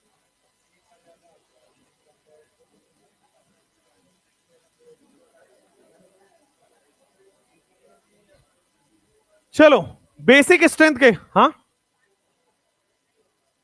ये लास्ट क्वेश्चन है, नहीं भाई, हाँ लास्ट टॉपिक है, दिस इज द लास्ट, इसके बाद मीजोमेरिक आपका फिनिश हो जाएगा भाई, ठीक है, तब ब्रेक होगा, ठीक है, और तब हाइपर कंजुगेशन स्टार्ट होगा, करना पड़ेगा भाई। अरे तो 12 बजे थोड़ी छोड़ सकते हैं, तो यार 3 तो क्वेश्चन है इसमें बेसिक स्ट्रेंथ में, करो लो कर लो कर लो, और कोई ऑप्शन नहीं, करना पड़ेगा। यहां देखो बेसिक स्ट्रेंथ में क्या यहां पे +M लग रहा है, यहां भी +M लग रहा है, नहीं, रेजोनेंस कहां हो रहा है भाई, यहां तो +M लग रहा है ना, लेकिन क्या यहां +M लग रहा है ना, क्योंकि क्या हो गया, रेजोनेंस ही खत्म हो गया, लेकिन यहां पे +M नहीं लग रहा है, खाली अभी +M की बात करते हैं। यहां पे +M लग रहा है क्या, लग रहा है भाई, डायरेक्टली अटैच एटम के पास लोन पेयर है, +M लग रहा है। तो एक बात बताओ, +M अगर लग रहा है तो क्या ये रेजोनेंस रिंग के साथ बिजी हो जाएगा, ये लोन पेयर तो रिंग में घूमने लगेगा, ये भी रिंग में घूमने लगेगा, ये लोकलाइज्ड है, ये लॉयल है बेटा, ये डोनेट करने के लिए इंतजार कर रहा है, ये कहीं पहले से रेजोनेंस नहीं कर, ये तो पहले से रेजोनेंस है, ये पहले से रेजोनेंस है, ये पहले से रेजोनेंस नहीं है, तो रेजोनेंस अगर नहीं है तो इंतजार कर रहा है, इंतजार कर रहा है, तो क्या ये जैसे ही कोई चीज को देखा डोनेट कर देगा, तो बी वाला में सबसे ज्यादा डोनेट होगा ना, व्हाट इज बेसिक स्ट्रेंथ? जो लोन पेयर ज्यादा डोनेट कर पाए, ज्यादा आसानी से डोनेट कर पाए। क्या ये तो लोन पेयर बिजी है रेजोनेंस करने में, ये लोन पेयर भी बिजी है रेजोनेंस करने में, लेकिन ये बिजी नहीं है, ये तो वेट कर रहा है, जैसे ही कोई दिखा डोनेट कर देगा। तो क्या बी में सबसे ज्यादा बेसिक है? बी में सबसे ज्यादा बेसिक होने वाला है। आइए अब इसमें आ जाओ, ये भी अब ए और सी में, ए वाले में वहां भी रेजोनेंस है, सी वाले में भी रेजोनेंस है, लेकिन सी वाले में क्या सपोर्ट मिल रहा है इसको? सी वाले में क्या प्लस आई मिल गया? तो प्लस आई होने से क्या इलेक्ट्रॉन इसके पास बढ़ गया, इलेक्ट्रॉन बढ़ गया तो अब ये ज्यादा डोनेट कर पाएगा। सी ए। देखो जब भी बेसिक स्ट्रेंथ के क्वेश्चन आए आपको दिमाग में ये दौड़ाना है कि कौन ज्यादा आसानी से डोनेट कर रहा है, कौन ज्यादा आसानी से लोन पेयर दे दे, वही बेस है। तो क्या ये लोन पेयर आसानी से दे पा रहा है? नहीं, रेजोनेंस कर रहा है। क्या ये लोन पेयर आसानी से दे पा रहा है? नहीं, रेजोनेंस कर रहा है। क्या ये दे पाएगा? हाँ, क्यों? रेजोनेंस नहीं कर रहा, खाली बैठा है, डोनेट कर देगा। ए और सी में दोनों ही रेजोनेंस कर रहे हैं, बट क्या यहां पे रेजोनेंस में सपोर्ट कर देगा इसको? क्या इसके पास इलेक्ट्रॉन ज्यादा बढ़ गया? इलेक्ट्रॉन ज्यादा बढ़ गया तो क्या ये डोनेट कर पाएगा? वो इस वहां पे इलेक्ट्रॉन बढ़ा नहीं, कम डोनेट कर पाएगा। तो बी, फिर सी, फिर ए।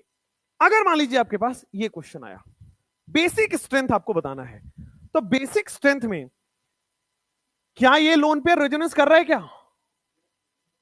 क्या ये रेजोनेंस कर रहा है? ना, लिखवाया था पीरिडीन में, पीरिडीन पिरिमिडीन, क्या पाई सिग्मा पाई रेजोनेंस करता है? लोन पेयर लोकलाइज्ड है, क्या ये रेजोनेंस कर रहा है?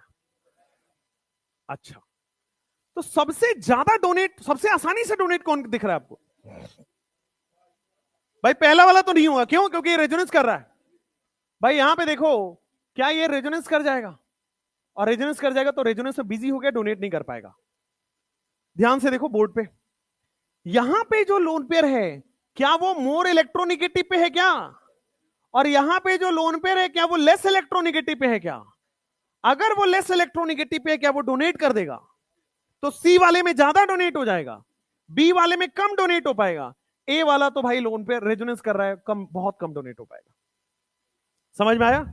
सी, बी और सी में देखिएगा, बी में भी लोकलाइज है, सी में भी लोकलाइज है, बट बी में क्या sp2 पे है, मोर इलेक्ट्रोनिगेटिव पे है, मोर इलेक्ट्रोनिगेटिव पे है तो डोनेट नहीं कर पाएगा। सी वाले में लेस इलेक्ट्रोनिगेटिव पे है, डोनेट कर पाएगा। सी वाले में और खास बात देखो जरा, क्या इधर से प्लस आई भी लग रहा है? क्या यहां से प्लस आई भी लग रहा है? तो अगर प्लस आई लग रहा है तो क्या ये और ज्यादा डोनेट करेगा? प्लस आई से तो इलेक्ट्रॉन मिलता है, इलेक्ट्रॉन मिल गया तो डोनेट कर देगा। अब देखो थर्ड ऑप्शन, थर्ड ऑप्शन में देखो, ये रेजोनेंस तो भाई लॉयल रहा ही नहीं, बिल्कुल लॉयल नहीं है, ये दोनों तरफ रेजोनेंस कर रहा है।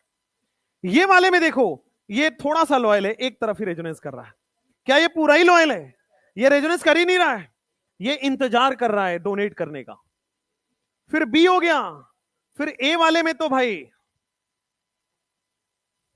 नहीं बात करें तो ज्यादा अच्छा है। चलिए क्वेश्चन नंबर 4, कौन डोनेट करेगा, कौन नहीं करेगा? भाई ये लेस इलेक्ट्रोनिगेटिव है ना, sp3 नाइट्रोजन, sp3 क्या ये इससे ज्यादा इलेक्ट्रोनिगेटिव हो गया? sp2 नाइट्रोजन, क्या और ज्यादा हो गया? sp nitrogen. तो क्या भाई आपके पास ये ज्यादा इलेक्ट्रोनिगेटिव है? बोलो हाँ या ना। नेक्स्ट 5,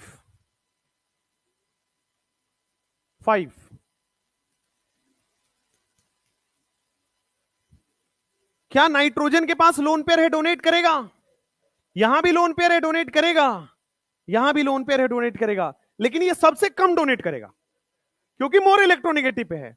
चलो ठीक बात है, उन दोनों में सारे प्लस आई लगा रहे हैं क्या यहां पे? लेकिन यहां पे क्या माइनस आई लगा रहा है ऑक्सीजन? तो प्लस आई वाला क्या बेसिक स्ट्रेंथ बढ़ाता है और माइनस आई वाला क्या एसिडिक स्ट्रेंथ कम कर देता, बेसिक स्ट्रेंथ कम कर देता है। तो ए बी सी। अब ले लीजिए आप ब्रेक, उसके बाद हम पढ़ेंगे हाइपर कंजुगेशन।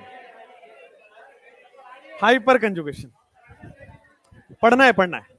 देखिए सिलेबस करना है, ऐसा थोड़ी होगा, हर दिन मस्ती थोड़ी हो सकता है। सिलेबस करना है, हाइपर कंजुगेशन होगा ब्रेक के बाद। भाई मेरा गला खराब है।